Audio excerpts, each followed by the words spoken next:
जहां सम्मान की इच्छा खत्म हुई वहीं सुख पैदा होगा। सुख कहां है? जहां सम्मान की कामना खत्म हो जाए।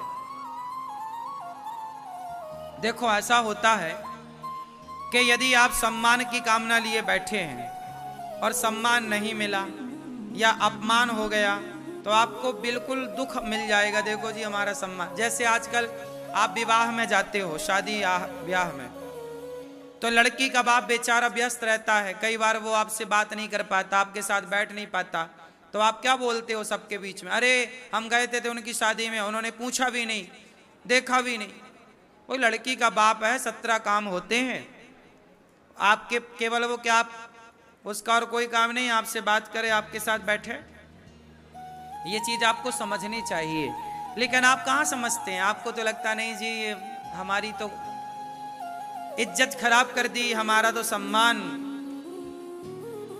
अपने सम्मान को ना गोली मारो। सम्मान और अपमान दोनों से मन हटाओ। ना अपमान आपको प्रभावित करे ना सम्मान आपको प्रभावित करे। अच्छा बताओ, सम्मान अच्छा है कि अपमान अच्छा है? उत्तर दो, बोलो। ना सम्मान अच्छा है ना अपमान अच्छा। चलो, सम्मान से क्या मिलता है ये भैया बताएंगे। सम्मान से क्या मिलता है? बैठे बैठे बताओ, सम्मान से क्या मिलता है? संतुष्टि मिलती है? गलत। सम्मान से क्या मिलता है? इज्जत। इज्जत सम्मान एक ही तो है। सम्मान से क्या मिलता है दादाजी? सम्मान से आपके भीतर अभिमान का जन्म होता है। जहां आपका सम्मान हुआ वहां आपके भीतर क्या जन्म लेगा? अभिमान, एटीट्यूड, घमंड। अरे देखो मेरा सम्मान हुआ, देखो मेरा, देखो मैं कितना बड़ा हूं, देखो जी। सम्मान अभिमान को पैदा करता है, हाँ या ना? बोलो हाँ या ना। अब सम्मान यदि आपका हुआ तो अपने आप अभिमानी हो जाओगे, और अभिमानी हो जाना मतलब पतन हो जाना। अभिमान मतलब पतन। अभिमान हुआ तो आप माइनस होने स्टार्ट हो जाएंगे। तो सम्मान आपको अभिमानी बनाता है। चलो अब बात करते हैं अपमान की। बताओ अपमान से क्या होता है? अपमान किया किसी ने तो क्या होगा? अपमान से आपको क्या आएगा? क्या आएगा? क्या आएगा? अपमान होते ही आपको क्रोध आएगा, गुस्सा आएगा। आपका किसी ने अपमान किया तुरंत गुस्सा आएगा, किसी ने सम्मान किया तुरंत घमंड आएगा। तो सम्मान अभिमान की ओर ले जाएगा और अपमान क्रोध की ओर ले जाएगा। तो क्रोध और अभिमान दो बने। किसका जन्म हुआ? सम्मान से किसका जन्म हुआ? जोर से। सम्मान से अभिमान और अपमान से क्रोध, और दोनों ही आपके लिए नुकसानदायक। ईश्वर तक पहुंचने में ये दो चीजें बड़ी बाधा हैं, एक सम्मान और एक अपमान। सम्मान मिला तो आप उलझ जाएंगे, और अपमान मिला तो भी आप उलझ जाएंगे।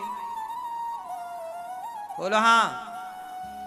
इसलिए ईश्वर की प्राप्ति में सम्मान भी बाधा है और अपमान भी बाधा है। जो सम्मान और अपमान को छोड़कर आगे बढ़ेगा वही भगवान को प्राप्त करेगा। और हनुमान जी यही सिखा रहे हैं। हनुमान जी की पूंछ में आग लगा दी, हनुमान जी को गुस्सा नहीं आया। हनुमान जी का कोई सम्मान करे इससे हनुमान जी प्रसन्न नहीं होते, और कोई अपमान करे इससे हनुमान जी दुखी नहीं होते। हनुमान जी लंका आए। अब सुनना, हनुमान जी लंका आए, सीता मां का पता लगाए, वापस गए तो राम जी तारीफ कर रहे हैं तारीफ, प्रशंसा, सम्मान, सोचिए जिनकी तारीफ भगवान करें उसे कितना घमंड आ सकता है।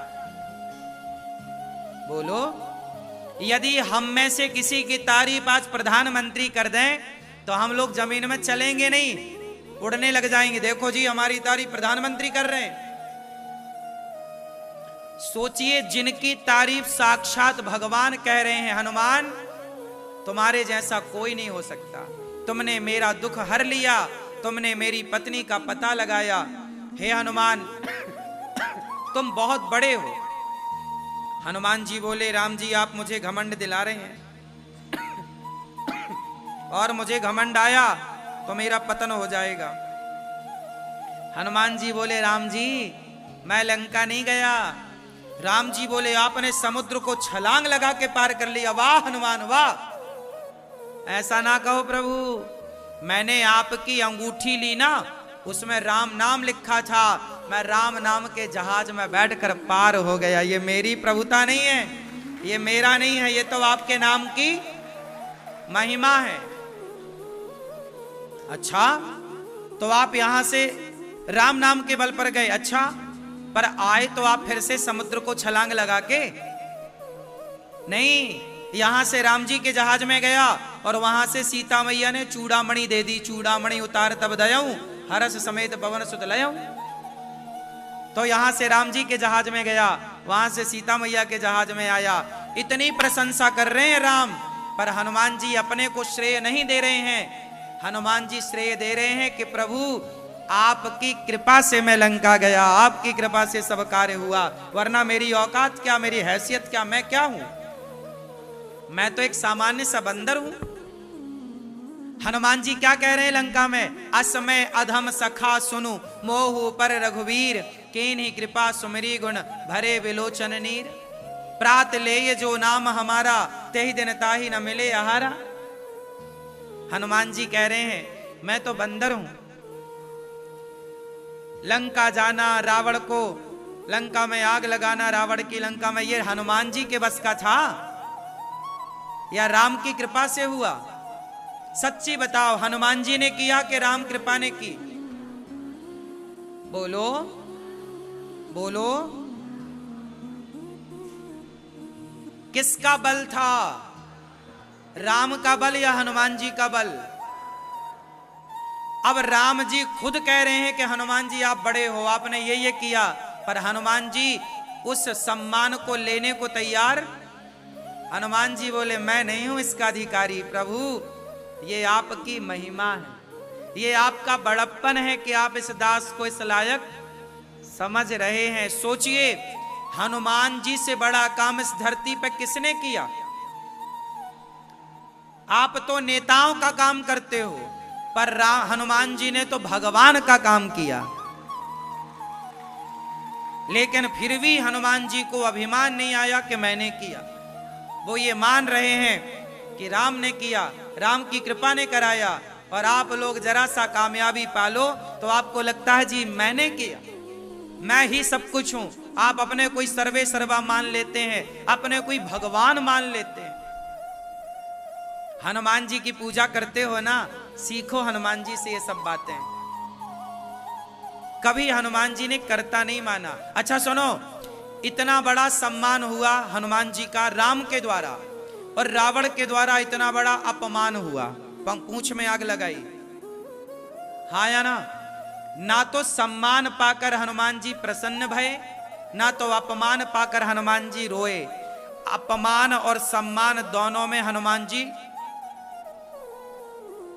क्या रहे? सम रहे। क्या रहे? सम। क्या हम लोग सम रह पाते हैं? उत्तर दो दादाजी, सम रह पाते हैं? हम सम नहीं रह पाते, इसलिए हम परेशान होते हैं। काश हम भी हनुमान जी से ये सीख ले लेते कि हम सम्मान और अपमान दोनों में सम रह पाते। आपको यही समझाना चाहता हूं, ये दास अनिरुद्ध आपको यही कह रहा है कि आप कभी ये ना कहो कि मैंने किया। मैं कुछ नहीं करता, मेरे बस का कुछ भी नहीं है, मैं नौकर हूं, नौकर। कौन हूं मैं? मालिक कौन? भगवान। हनुमान जी एक छोटे से कार्य करता है भगवान के। राम जी जिस पर हाथ रख देते वो बंदर हनुमान हो जाता। राम जी आप पर हाथ रख दें तो आप समुद्र को छलांग लगा के पार कर लोगे। इसमें बड़ी बात थोड़ी है। बोलो, आपको भगवान जी कृपा दृष्टि डाल दें तो आप बन जाओ जो बनाना चाहें। इसमें क्या बड़ी बात? ऐसे ही गौरी गोपाल आश्रम की देखो इतनी बड़ी बड़ी सेवाएं चल रही हैं। भगवान ने ये शक्ति, भगवान ने ये जिम्मेदारी दास अनिरुद्ध को दी। करा रहे हैं भगवान, कर रहे हैं भगवान, पर उन्होंने ये दास अनिरुद्ध से कराया। जैसे सीता मां का पता तो लगाना ही था, हनुमान जी के द्वारा लगवाया। लंका में किसी को भेजना ही था, अंगद को भेजा। भगवान अपने भक्तों की महिमा बढ़ाते हैं, अपनी शक्ति देते हैं।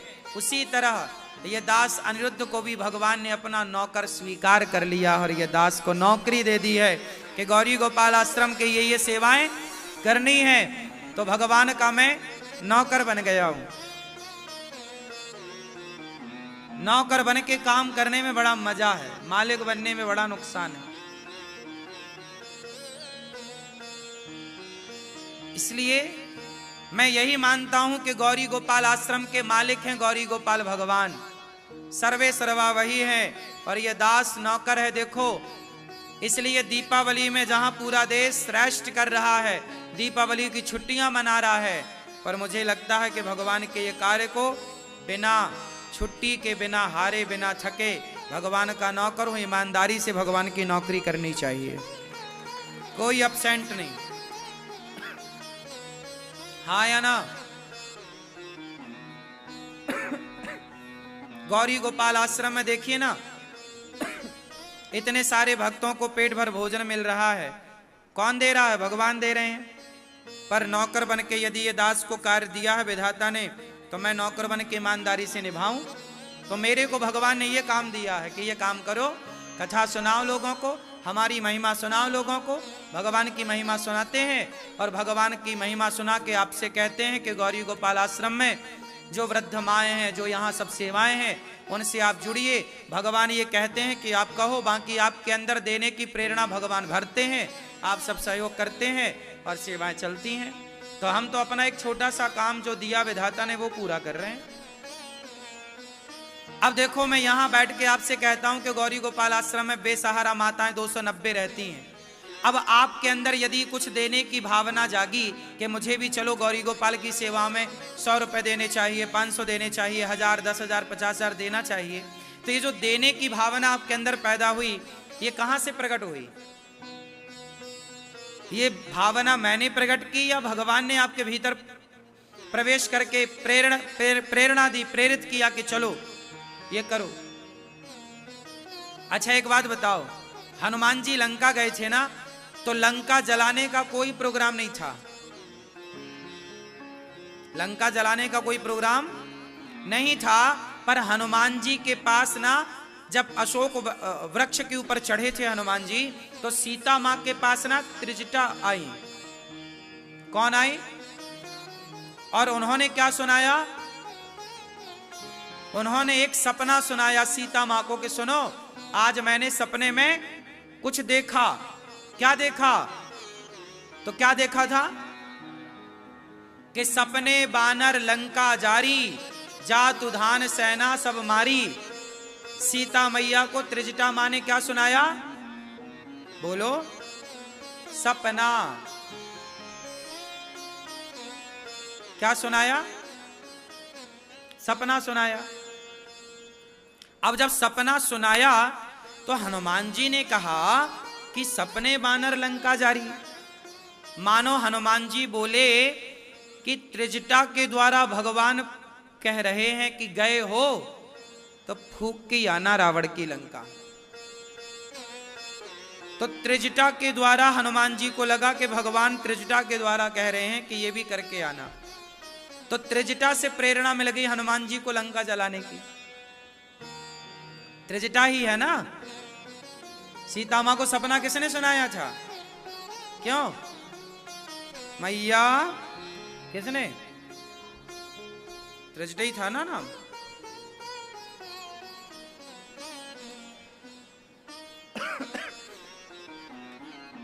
हनुमान जी अब ये समझो कि जब आप लोग गौरी गोपाल आश्रम में सहयोग करते हैं तो मुझे ये लगता है कि भगवान ही आप लोगों के भीतर बैठकर आपको प्रेरित करते हैं कि गौरी गोपाल जाओ, वहाँ के प्रसाद को पाओ और वहाँ की सेवाओं से जुड़ो। तो ये प्रेरणा आपके भीतर कौन डालता है? भगवान खुद आपके भीतर बैठ करके और आपको गौरी गोपाल आश्रम आने की प्रेरणा देते हैं। आप खुद अपने से नहीं आते यहाँ, गौरी गोपाल भगवान आपके भीतर बैठ के आपको बुलाते हैं कि जाओ, सेवा चल रही है, वहां जाके देखो। तो मुझे ये लगता है कि आप लोगों का जो सहयोग मिलता है वो आप लोगों के रूप में भगवान ही आकर के ये सारा कार्य करते हैं। हम मैं घमंड किसका करूं कि मैं कर रहा हूं, इसका करूं? मेरे जैसा मूर्ख कौन होगा भाई? आप लोगों के रूप में कौन कर रहा है? भगवान। तो भगवान ही अपना सारा काम करते कराते हैं। ये आदमी झूठ मूठ का घमंड लिए घूमता है। इंसान झूठ मूठ का ही अभिमान करता है। इसलिए दो चीजों से बच जाओ, सम्मान से बचो और अपमान से बचो। अपमान होए तो परेशान ना होइए और सम्मान होए तो ज्यादा गदगद ना होइए। दोनों में समभाव से रहिए। जैसे समुद्र कैसा है? गंभीर है। कितनी भी नदियां मिलें, कितना भी बाढ़ आए, पर नदियों की बाढ़ से समुद्र को कोई फर्क, और कितना भी सूखा पड़ जाए पर समुद्र का 1 इंच पानी घटता नहीं है। ना नदियों के मिलने से वो फूलता है, ना नदियों के सूख जाने से वो रोता है। हर समय समुद्र कैसा है?